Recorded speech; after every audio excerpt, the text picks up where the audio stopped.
There comes a moment in life where everything feels like it's falling apart. Not slowly, but all at once. Doors slam, people leave, plans collapse, and you're left wondering, why is this happening to me? You pray, and there's silence.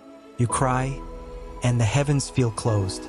You scream in your heart, but your voice echoes back at you. Empty, unanswered. And then the doubt creeps in. Is God even listening? Has he abandoned me? But here's the truth no one told you. When God breaks you, it's never to destroy you. It's to reveal you. Because some lessons you can't learn when you're winning. Some growth doesn't happen in comfort. And sometimes, the only way God can rebuild you is by first removing everything that's not meant for where you're going. We all want miracles. We all want blessings. But we don't talk about what comes before the blessing. The breaking, the stripping, the silence, the loneliness. That's where God is the loudest, even when he says nothing. You see, breaking is not abandonment. It's preparation. It's purification. It's God saying, you've been living small for too long. Let me break what's not you so I can show you who you really are. And the people who walked away, they weren't removed to hurt you. They were cleared to protect your next chapter.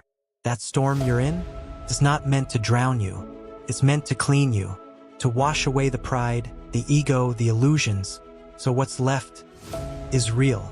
So if you're in that place right now, the dark place, the broken place, the silent place, don't run from it, because what feels like the end might just be the exact place your real story begins. You begged God for direction, and suddenly, every path closed. And you wondered, is this punishment? But what if it's not? What if the breaking you're going through isn't rejection? It's redirection? Because sometimes, God answers prayers with silence, and blesses you through heartbreak. You wanted strength, so he took away everything you leaned on, so you'd finally lean on him. You asked for clarity, so he stripped you of people, comfort, plans, until your vision wasn't blurred by distraction anymore. And you thought he left, but he was closer than ever, just not in the way you expected. We think presence means noise, but real presence, it's quiet, it's heavy. It's the feeling that even in your tears, you're not alone. You just weren't ready to receive what he was preparing. So he had to break the old version of you, the insecure you, the prideful you, the impatient, doubtful, fearful version of you. Because the blessing you're praying for, it won't survive in the hands of the person you were. That version had to be destroyed. And I know, that hurts. It hurts when you're not sure who you are anymore. It hurts when the people who once knew you don't recognize you now. It hurts to grow. It hurts to wake up. But what's coming is greater than what's gone. God is not in the business of punishing souls. He's in the business of refining them. And you don't refine gold with comfort. You use fire. So if you're feeling the heat, the pressure, the collapse, you're not dying. You're transforming. You're not being punished. You're being positioned. The calling on your life requires weight. And the deeper the roots, the greater the storm has to be. Because you're not being built for now. You're being built for forever. And forever doesn't bend for convenience. So don't run from this season. Don't numb it. Don't wish it away. Stand in it. Feel every bit of it. And trust that this breaking isn't killing you. It's waking you up. Tired of showing up, smiling, nodding, performing, when deep down you're questioning everything. And the worst part, you can't even explain it. You just feel done. But let me tell you something most people won't. God doesn't waste your collapse. That shaking you feel is sacred, because sometimes God lets everything fall apart, so he can rebuild you with nothing fake left inside. No more fake relationships, no more fake faith, no more fake strength. He strips you down to the rawest, most honest version of yourself.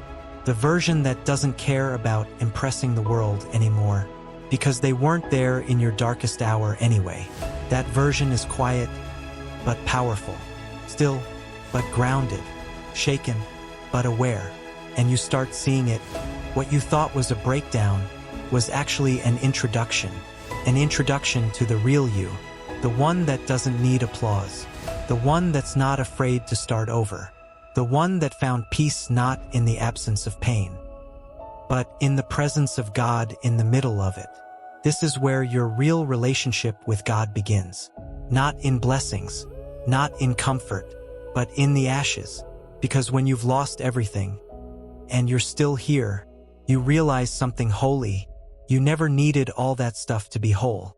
You just needed the truth. You needed to remember who held you before the world tried to name you. You needed to hear his voice again. Not in the noise, but in the stillness. That's why he let it all fall. Not to hurt you, to hush everything else, so his whisper could finally be the loudest thing in the room. And when you hear it, really hear it, you don't go back. You don't shrink again. You don't beg to belong. Because now you know, he was never breaking you to ruin you. He was breaking what you were never meant to carry. Your fear, your guilt, your false identity, your addiction to being needed, liked, accepted. He crushed it lovingly, so he could rebuild someone that doesn't just survive storms, but walks through fire and comes out refined. And that's who you're becoming now. Still flowing, next section loading. You don't need anyone to understand the season you're in. It wasn't meant for them. This one was between you and God. No applause, no spotlight, just private pain and divine construction. So if you're still here, still breathing, still rising, still holding on when it would have been easier to fold, know this: you're not behind, you're not broken, you're not forgotten. You are exactly where you were supposed to be, to become exactly who you were born to be. And one day, quietly, without warning, the same people who thought you were done will wonder how you survived, but they'll never understand, because what saved you was never visible. It was him. So take a deep breath, wipe your eyes, and keep walking. This is not the end of your story. This is where it finally gets real.